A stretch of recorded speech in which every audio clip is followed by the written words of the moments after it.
ने कहा पिया मेरा बेटा मर जाएगा, और जब सत्य के पीछे अगर बेटा चला गया तो फिर सत्य काय काम का। तनिक गोदी में लेकर के मेरे बेटा को कब छाया में बैठ के से विश्वामित्र आ गए। हरिश्चंद्र हमें लग रहा है कि तुम्हारा पुत्र तुम्हारी पत्नी नाटक दिखा रहा, नाटक हमें भगा देना चाहते हैं। अरे अगर दान नहीं देना हो तो भी मना कर दो, ये नाटक हम नहीं देखे। हरिश्चंद्र कहने लगे स्वामी जी कष्ट तो कष्ट होता है, अरे मेरा बेटा छोटा है नहीं चला जा रहा। अब स्वामी जी जिसने कभी पलंग से नीचे उतर करके कदम न रखा हो और ककरीली पथरीली जगहों पर चल रहा है मेरा पुत्र, बताइए स्वामी जी क्या करूं। बोले एक काम कर ले हरिश्चंद्र, जब मवेशी को पेट में ले जाए के बेचते हैं तो 2 दिन 3 दिन पहले तुम्हारी सेवा सलूका करी जाती है।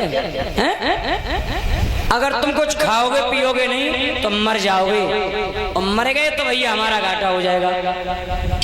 एक काम करो, पत्नी और पुत्र को रोको, पानी पी लो। अगर पानी पी लोगे तो शरीर में थोड़ी ताकत आ जाएगी, थोड़ा आगे बढ़ लेना। बोले स्वामी जी पानी पीने की बात छोड़ दो, पानी की तरफ में देख ही नहीं सकता।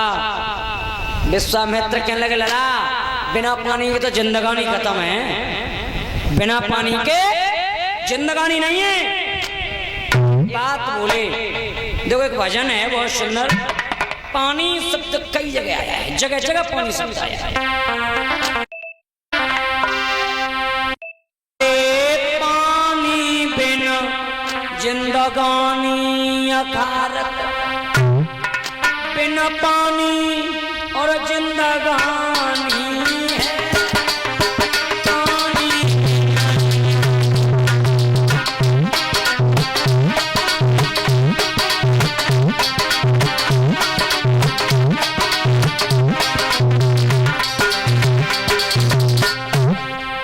बिना पानी के कुछ ना है, पानी के बिना तो गलो शुरू करो।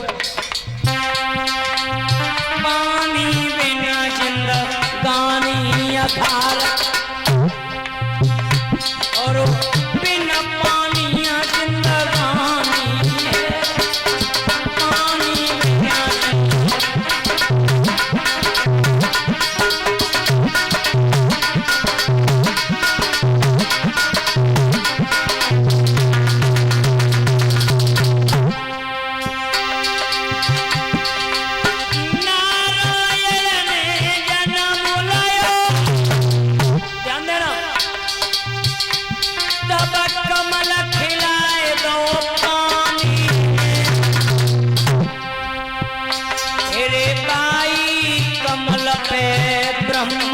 प्रगति दादा सृष्टि रचाए गई पानी में, पाई कमल पे।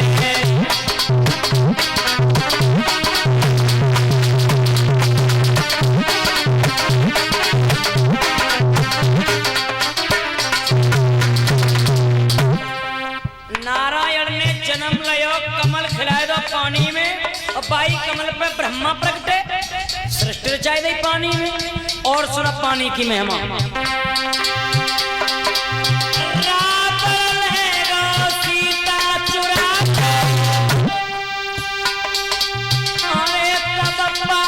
उतरी गो पानी में। अरे हनुमान ने लंक जराए, फिर पूछ बुझाए गई पानी में। हनुमान ने लंक जराए गई,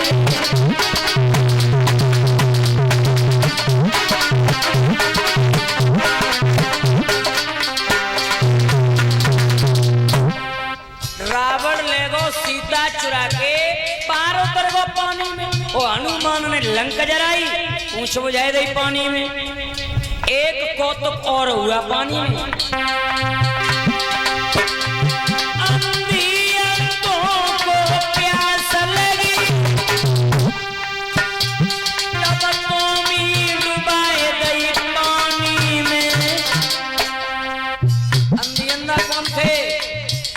मैंने दूसरे दिन भी बताया था परीक्षित जी, चंद्रकला और उद्यालय कृषि जो दशरथ के बहन हुई थी, और बेटा श्रवण अपने माता पिता को लेकर तीर्थ यात्रा के लिए जा रहा था। रास्ते में प्यास लगी और पानी लेने को श्रवण आया और चोई में डुबाई तो आवाज हुई और दशरथ ने बाण छोड़ा। राजा दशरथ ने बाण चलाए, दादा श्रवण मर वो फिर पानी। राजा दशरथ बाण चलाए,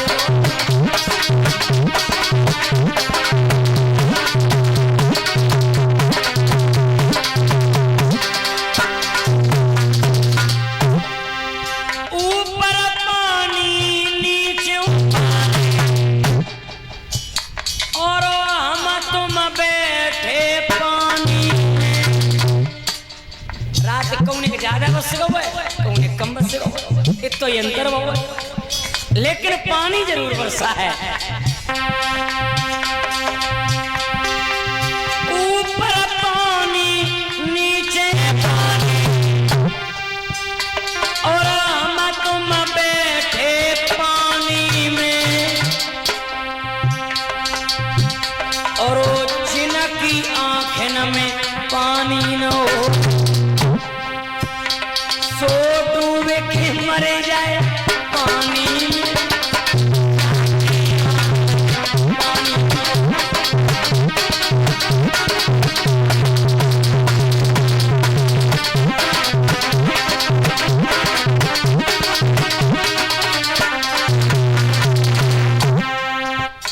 विश्वामित्र कहने लगे हरिश्चंद्र लला ताई सो हम तुमसे एक बात कह रहे हैं कि पानी पी लो। अरे धीरे धीरे पानी पी लो, पानी पी लो, पानी पी लो।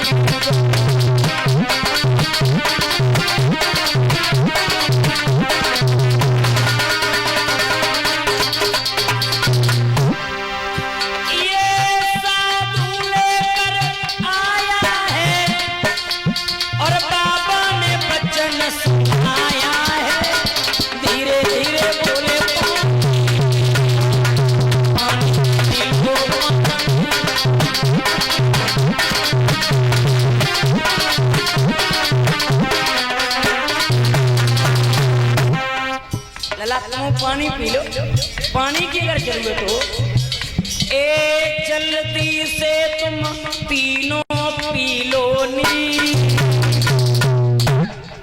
नहीं तो हो जाएगी यहाँ आधी, मर जाओगे।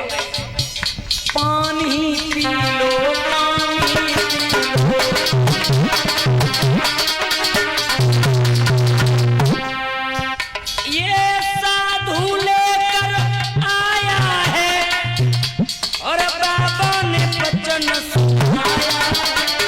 धीरे धीरे बोले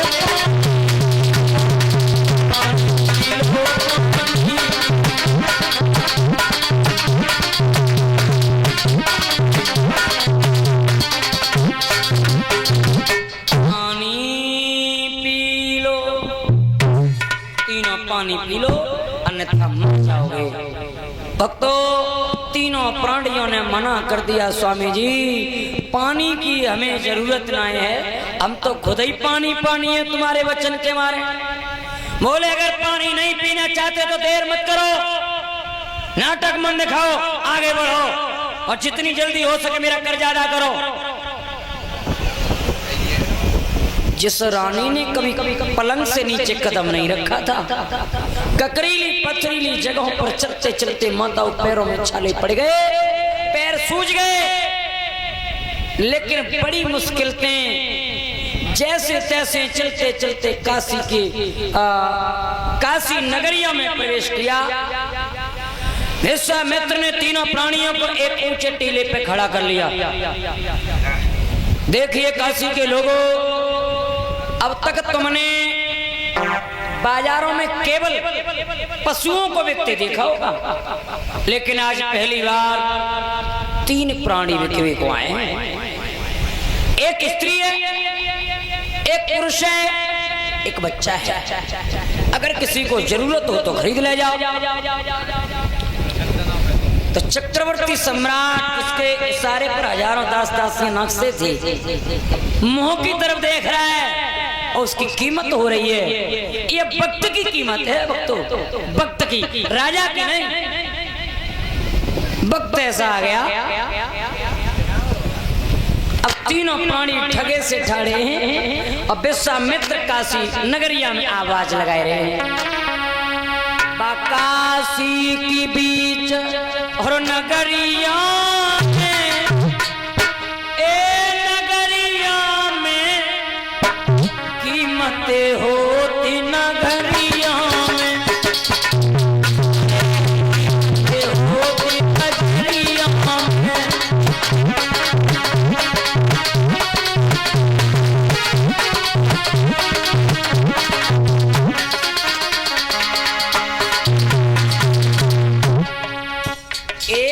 बुजुर्गों और ध्यान आ गई है तो मैं बताऊंगा आपको। विश्वामित्र ने कितना सोना मांगा था परीक्षित जी? 60 बार। काऊ अगर मालूम होए बड़े बूढ़े को तो बताओ 60 बार सोना कितना होता है?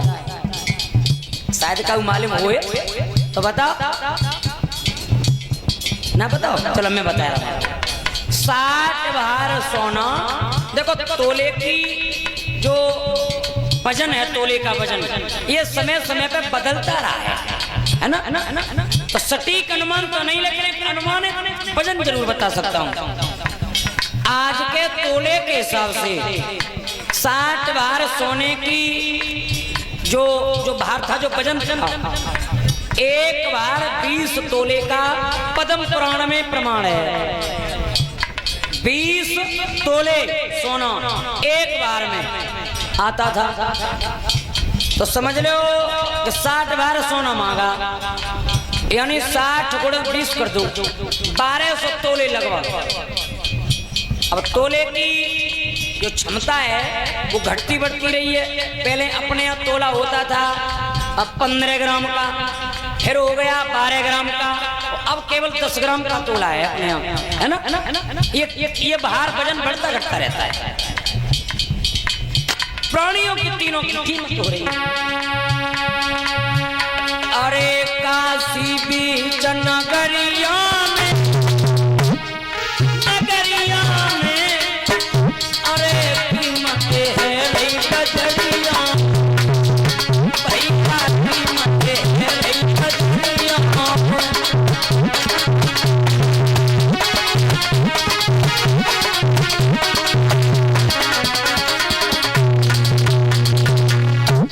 अब भक्तों तीनों प्राणी ठगे से ठाड़े हैं, लोग आकर के कीमत कर रहे हैं। स्वामी जी जय श्री राम। जय श्री राम। स्वामी जी बोलो। हमन सुनिए, तुम 3 प्राणियों को बेचने आए हो? हाँ लाए। तो एक बात बताओ, इसमें जो हट्टा कट्टा ये मनुष्य बैठा है बीच में, ये वाला? हाँ। इसकी कीमत क्या है? 20 बार सोना। 20 बार सोना। और ये तुम्हारे नजदीक छोटा सा बालक बैठा है, इसकी कीमत? 20 बार सोना। और उधर वो कोने में स्त्री बैठी है, उसकी कीमत? 20 बार सोना। स्वामी जी बोलो। उम्र में अंतर है तो ने कीमत में अंतर होना चाहिए ना? हल्की ले जो भारी 20 रुपया सवारी। अरे कौन सी बात है? हाँ। अरे एक रेट दुकान है। ये कौन सी बात हो गई? एक रेट दुकान? अरे उम्र में अंतर है तो कीमत में अंतर होना चाहिए। बड़े की बड़ी कीमत रखो, छोटे की छोटी कीमत रखो। फालतू बात मत करो। लेना हो तो बताओ, नहीं लेना हो तो जाओ। दोगे नहीं? नहीं। चले गए। दूसरी आई, फिर कीमत करने लगे। अब तुम जानते हो परीक्षित कुछ लोग ऐसे होते हैं कि 20 रुपया धर लेते हैं जेब में और 20,000 की जाके बातें करते हैं पेट में।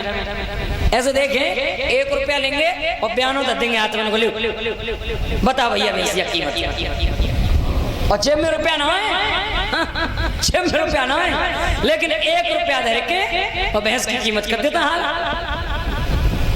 अब कीमत होने लगी। तीनों प्राणी मुख की तरफ देख रहे हैं तो एक कालू नाम के मेहतर ने आके हरिश्चंद्र को 20 भार सोना दे करके खरीद लिया। मैंने आपको शुरुआत में बताया था ये उसी मेहतर का पुत्र था कालू, और आकर के इसने 20 भार सोना दिया और हरिश्चंद्र को खरीद लिया। भक्तों, एक ब्राह्मण और ब्राह्मणी आए, उन्होंने आकर के तारा को 20 भार सोना देकर खरीदा। लेकिन बताया ये जाता है कि एक वेश्या भी आई थी खरीदने। वेश्या, उसने सोचा कि स्त्री बहुत सुंदर है, मेरा धंधा दूना चौगुना हो जाएगा, हैं? खरीद लूं इसे। तो देखो, जब धनमाल लेके आई तो जो हमने अपने बड़े बूढ़े से सुनी है तो वहां पर जो पीली ततैयां होती हैं, पीली भाई बढ़ रही हैं, देखो जड़ोर रही हैं, ये बताया जाता है ये तभी पैदा हुई थी, उसी जगह से ये प्रकट हुई हैं। और पैदा भाई उन्होंने उस वेश्या को इतना डसा, इतना खाया कि माल खजाना सब उसका बिखर गया, बच्चे लेके भाग गए। अब वेश्या मैया दैया करके भाग गई। तब आकर के ब्राह्मणी ने तारा को खरीदा। अब जब तारा को लेकर चली ब्राह्मणी तो रोहित ने साड़ी पकड़ ली। मैया, मैया, क्या मुझे साथ लेकर नहीं चलोगी माँ? क्या मुझे अकेला छोड़ दोगी? मैया, मुझे भी साथ ले चलो। सो तारा ने ब्राह्मणी के हाथ जोड़े। मैया, जहाँ गाय जाती है वहाँ उसका बछड़ा भी जाता है। मैया, तुम्हारे पास अगर 20 बार सोना हो तो मेरे पुत्र को खरीद लो।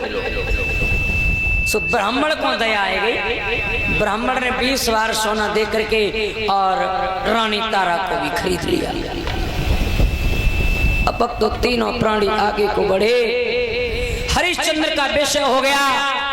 हरिश्चंद्र सोचते जा रहे हैं कि दुनिया का ऐसा पहला अभागा पति हूँ जो अपनी पत्नी को अपनी आंखों के सामने बेच रहा हूँ। गरीब से गरीब आदमी भी होगा वो भी अपनी पत्नी को अपनी आंखों के सामने नहीं बेचेगा, अपने पुत्र को नहीं बेचेगा। लेकिन ऐसा दुनिया का अभागा पिता हूँ कि अपने पुत्र को अपनी आंखों के सामने बेच रहा हूँ, कुछ कर भी नहीं सकता। माताओं, कैसी कैसी मुसीबतें पड़ गई लोगों पर, लेकिन धर्म को फिर भी नहीं छोड़ा। एक राजा हुआ था नल, और नल पे औखा पड़ी, उसका किस्सा सुना होगा।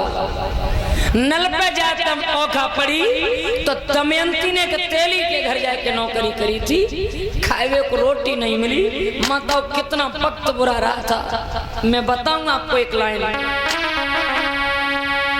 बेई राजा नल की नारे, अरे दमयंती भवन मेरे डोली।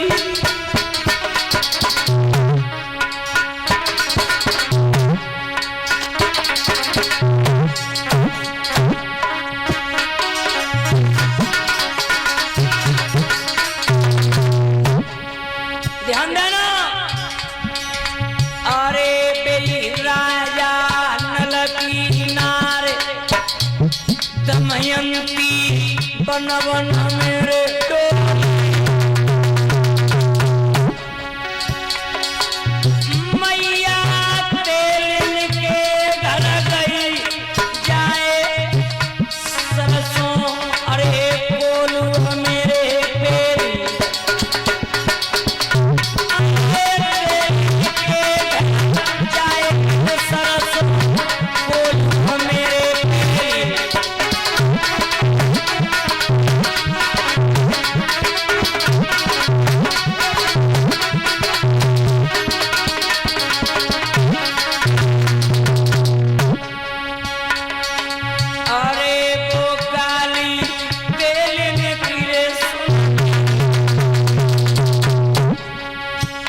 माताओं, काऊ का मुसीबत बच जाए और काऊ का ये नौकरी करवे को जाओ तो तो मालिक 1000 गालियां दे तो चुपचाप सुननी पड़ेगी, क्योंकि मुसीबत है, वक्त है। अरे पुकारी, अरे तेरे की सुनती, अरे अपने धर्म के कारण दुखिया बनवन मेरे फिरती।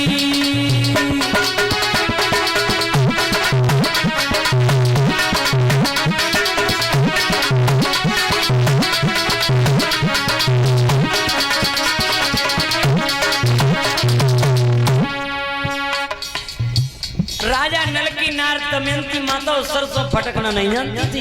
अरे वो तो रानी थी, वो क्या जाने सरसों फटकना। तो तेलिन गाली देती थी,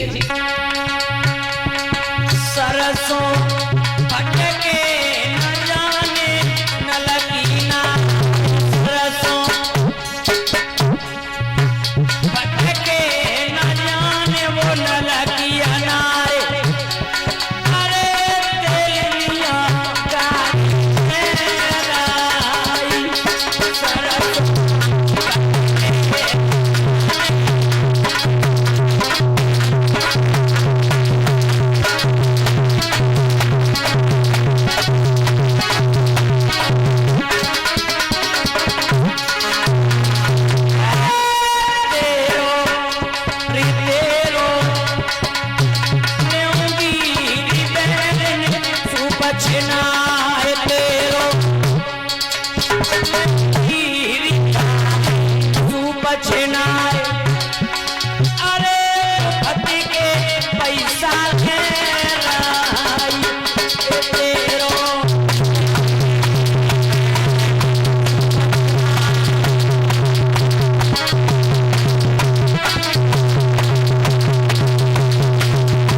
आज राजा हरिश्चंद्र पे है। तीनों प्राणी बिक गए। हरिश्चंद्र तारा रोते रोते अपने गंतव्य को चले। तो बुरा हाल हो गया।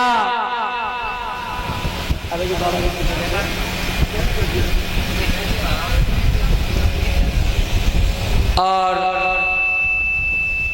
दादाजी कुंवरपाल सिंह ग्राम मोहकमपुर से 100 रुपये आशीर्वाद के रूप में भिजवा रहे हैं। और ऐसे बुजुर्गों का आशीर्वाद चाहूँगा। माँ भवानी की इनके परिवार पर कृपा बनी रहे, सुख शांति बनी रहे। अब देखो तारा पहुंच गई कहाँ? ब्राह्मणी के घर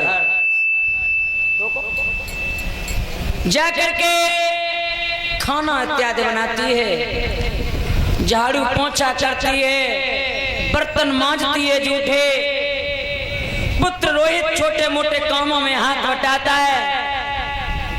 और इधर हरिश्चंद्र को कालू ने ले जाकर के काम पकड़ा दिया कि कालू तुम एक घड़ा लो, नदिया से पानी भर के लाओगे, घर के और जो छोटे मोटे काम हो उनमें हाथ बटाओगे। और सुनो, हम तुम्हारा धर्म नष्ट नहीं करेंगे। एक दुकान नियुक्त कर दी, यहीं से आप राशन इत्यादि लोगे, खुद भोजन बनाओगे, खुद खाओगे।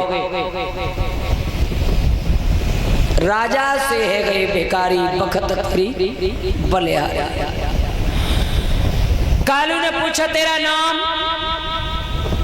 हरिश्चंद्र कहने लगे महाराज मेरा नाम है हरिया। हरिया, काम में अकर्णमंडता मत लाना। तुझे 20 बार सोना दे के खरीदा है, फ्री में नहीं लाए। बोले महाराज जैसी आपकी आज्ञा। अब भक्तों हरिश्चंद्र हरिया बन गए और नीर भरने जाने लगे। अब पहले दिन नीर भर के लाए, दुकान से राशन दाल आटा लिया और भोजन पकाओ। और भोजन पकाने के बाद खाए को बैठे, सो विश्वामित्र भिखारी बन के आए गए। महाराज आज मुझे 4 दिन है कि रोटी ना खाई, अगर तुम्हारे पास 4 रोटी हो तो मुझे दे दीजिए। हरिश्चंद्र ने सोची हमें तो आज पहलो ही दिन है, ये बेकारी 4 दिन से भूखा है। भोजन पकड़ा दिया। दूसरे दिन बिल्ली का रूप बना करके और भोजन को दूषित कर दिया। एक दिन नहीं माता, 36 दिन हो गए और हरिश्चंद्र को भोजन नहीं मिला। और तुम 36 दिन तक भोजन न करना तो शरीर को देखना फिर क्या बचेगा शरीर में। सूख सूख के कांटा हो गया शरीर। और जब हरिश्चंद्र का शरीर सूख सूख के कांटा हो गया, अब इतनी ताकत नहीं रही कि घड़ा को बल लें और खुद उठाए के सिर पे धर ले। एक दिन नदिया पे पहुंचे और नदिया पे पहुंच करके नीर तो भर लिया, लेकिन हरिश्चंद्र पे वो नीर उठा नहीं। तो सोचने लगे कि शायद कोई आ जाए तो उन्हें घड़ा में इशारा लग जाए और घड़ा सिर पे आ जाए। दूर से देखा तारा आ रही थी।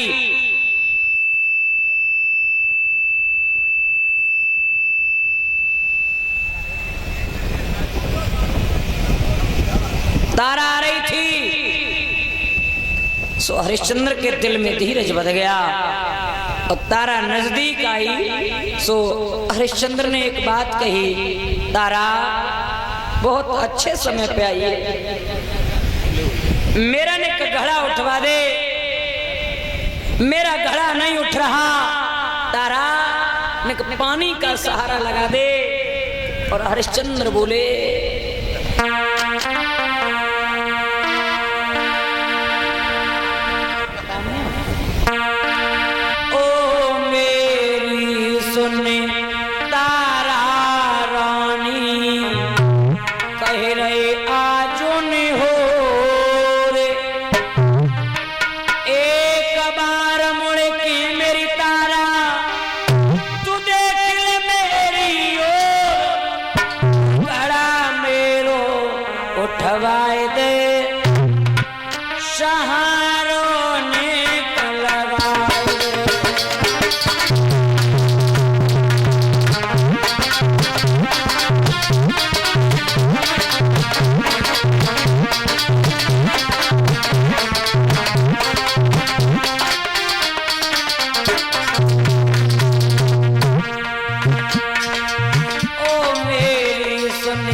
उठवाए दे और सहारो निकल लगा।